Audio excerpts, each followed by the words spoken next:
But will skiing impress Nora Batty? Well, I don't think that's the only reason for its popularity. Welcome to WatchMojo UK, and today we're looking at our favourite moments from the world's longest running sitcom, Last of the Summer Wine. Well, if he doesn't like it, he can bog off. You can always tell when they've been trained at the Savoy. Before we begin, we publish new content every day, so be sure to subscribe to our channel and ring the bell to get notified about our latest videos. Number 10. The Boat Trip from Hell.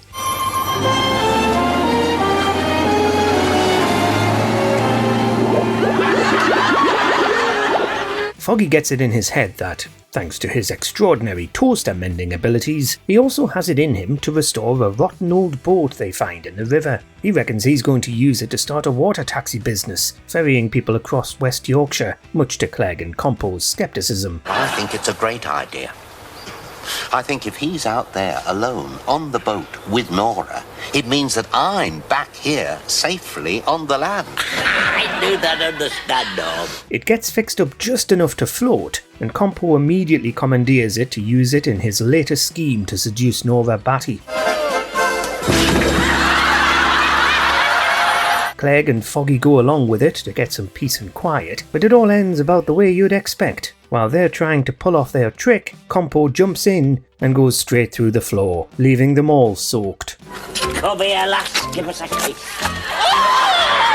Oh, you're all wet! I know. Number 9. Maurice Shioalier. Just because Nora's in a bad mood, it doesn't necessarily mean that you've lost all your fatal attraction for women. While fretting about whether his sexual magnetism is on the wane, Compo has Foggy help him hatch another scheme to seduce Nora. Foggy gets the bright idea to make Compo famous, getting him to do his best party trick, an impression of Maurice Shioalier. It's breathtaking.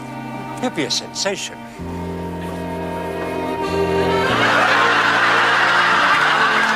Well, say something, Norman. He gets equipped with the outfit and does, miraculously, get a bit of interest from Nora, who pops round to ask him for some disinfectant before warning him to be careful. You must have been a beautiful baby. You must have been a wonderful child. In the end, Compo does a full musical number devoted to a dour photograph of Nora, while everybody watches on telly in the cafe, only for it to be ruined by his rowdy lucky ferret kept in his jacket the whole time. It's not supposed to be in there. Number 8. Kayaker in Pebble. What's up now? Remove your hat. What good would that do? The man is gone. Well, you're not likely to find him under my hat. While on a riverside ramble, the lads come across some discarded clothes, which Foggy immediately assumes is because someone swum into the river to take their own life. He can't find a note, but Foggy takes off his hat out of respect for the recently deceased. Don't stay so close together. He then orders Compo and Cleggy into the water to dredge it with their hands and feet, right when the man turns up, and reveals that he's actually a kayaker who didn't want to get his clothes wet. That's why he left them behind with no note. So much for Foggy's instincts about a man in danger. I thought that chap's looking for him, but quite frankly, if he wants to go, is it fair to haul him back again?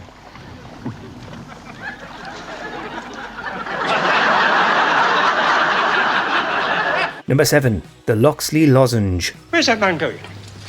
I'm going to look for some other lunatics. I mean, volunteers. Wesley's got an old race car and needs the help of some trustworthy gents to get it home. Naturally, when he fails to find any, he's forced to rope in Clegg, Foggy and Compo. You know, it's funny at first. I had the impression you didn't know what a Lxley Lozenge was. No, we're not barbarians. After a long period of confusion, where Foggy becomes convinced that the Lxley Lozenge is an actual lozenge rather than a car, they eventually all get onto the same page. Finally, the moment comes. They drive out to collect the car and find that all the bodywork is gone and it's barely functional.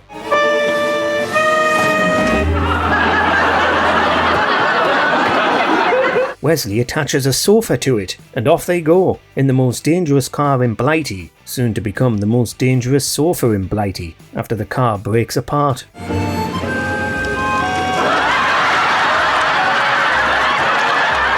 Number 6. Photograph. Standing here talking to your welly, and my advice is don't disturb Nora. She's all alone. She's been designed that way. Compo's desperate for a photograph of himself in his bizarre Sunday best, and of course he wants to take it in Nora's house, with Nora in the frame. He's got Foggy and Clegg to actually operate the camera, making his romantic overture through the letterbox. Come on, Nora, it's only me. Get off me steps! We're all right. She's in a good mood. After Nora unceremoniously kicks him off the porch, he tries to get Foggy and Clegg to knock on the door with him, because presumably she can't swat all 3 of them away with the broomstick. But they decide to walk off and leave him there, pretending they don't know him at all, with Nora remaining unimpressed. So much for being in a good mood. Who's he talking to? Can't be talking to us, do you think? Who is he anyway? I've never seen him before. I never get any help from you two. Number 5. Gobble Gobble. I think we should help Foggy get involved with women occasionally. You needn't bother. Hey, you might enjoy it. Foggy is a perennial bachelor, swearing off women and the inevitable trouble they bring, but Compo and Clegg get it into their heads that a woman is exactly what he needs. Let it off from what? Frozen turkeys. Gobble, gobble. That's his trademark. So they try and set him up with the local barmaid, telling her that he's a rich, eccentric man who made his fortune as a frozen turkey baron. They successfully fool her, and she goes to introduce herself, much to Foggy's dismay. You dozy twat! Shocked after being subjected to some female attention, Foggy gets on the wrong side of one of the patrons, and they're all chucked out, with the leery barmaid still leering at him through the window. Gobble, gobble.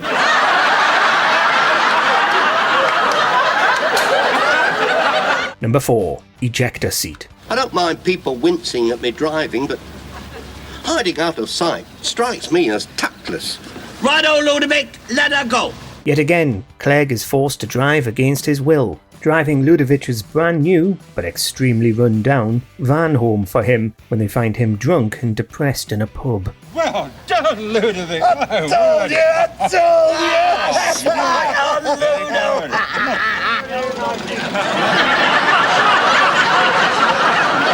However, none of the others notice when the van loses its driver, with Ludovic showing off all the bells and whistles of his motorhome to Compo and Foggy, including its handy divider. Clegg winds up ejected onto the road, left carrying his car seat and running after them. An ejector seat.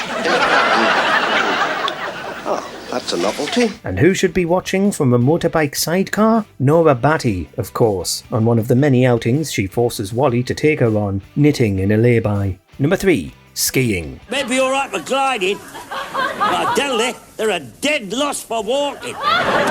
It's typical. Moan, moan, moan. Upon hearing about somebody else's recent skiing holiday, Seymour gets it into his head that he, too, wants to try it. But there's no snow in summery Yorkshire, so he decides they're going to strap dinner trays to their boots and go sliding down the grass. It's only because you're too close together. Who's talking? You're on me train now. I'll move the other foot. Can't he stand it on it? Clegg, you move it down. It's on mine now. But just getting to the grass turns out to be almost insurmountable, thanks to the shoes. Not that Seymour's going to give up, despite Clegg and Compo both being less than enthused. Looks like Seymour's getting the hang of it. Finally, they cross the wall, and it's time to hit the slopes, dragging themselves along the ground until it's time to stand up. Seymour goes first, and ends up tumbling all the way down. Exactly as expected.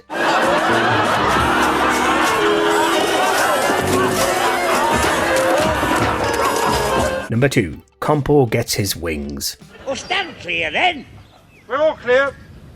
Right, now when I shout Geronimo, you'll know I'm on my way. All Compo wants is to fly, and so to that end, he gets his hands on a bird costume and cobbles together some wings. Cleggy and Foggy watch on from below, only for his first attempt to go wrong when his trousers fall down. Geronimo!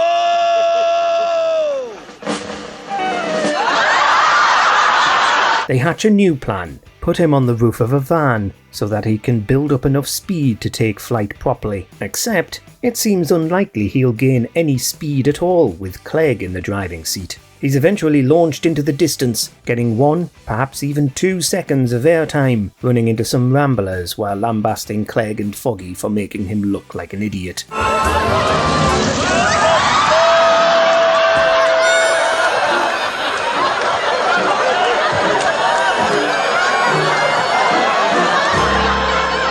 Number 1. The bath. Stuff me, Howard. A cast iron bath. Couldn't I borrow a pair of earrings or something? Howard convinces the boys to get involved in his most recent scheme to impress his longtime mistress Marina with an extravagant gift. A bathtub. Apparently it's something Marina's always wanted, despite it being old and grotty.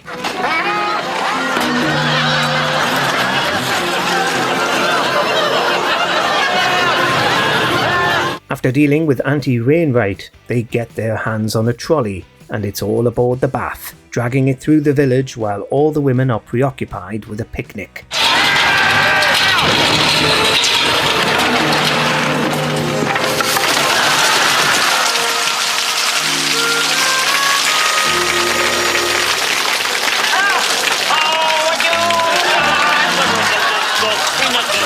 But as we're sure you know, it goes wrong. They're trying to navigate a tight bend when they lose control of the bath. Compo falls in and goes on quite the journey. They're left carrying the bath overhead the rest of the way, getting caught by both the women and the local plod. There's nothing going to be speeding on my patch.